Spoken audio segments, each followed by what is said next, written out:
बाहेर पाऊस पडत होता. माई शाळेत गेलेली म्हणून तिला आणायला निघालेलो. धनश्रीचं काय, तिला पावसात भिजू देऊ नका. मी पहिल्यांदाच माईला शाळेतून आणण्यासाठी निघालेलो. तिची शाळा गावापासून जवळच आहे, 2-3 मिनिटाच्या अंतरावर. माई वाटच बघत होती मम्मीची. मी आलेलो म्हणून तिला लय लाजायला येत होतं. माझ्या हातातली छत्री दे म्हटली.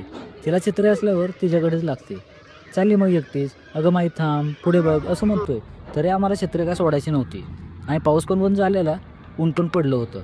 मला कशी म्हणते, मला वाटलं होतं मम्मी येणार आहे पण तुम्हीच आला. मला सांगायला लागली टीचर मला असं म्हणल्या, मी असं केलं तसं केलं.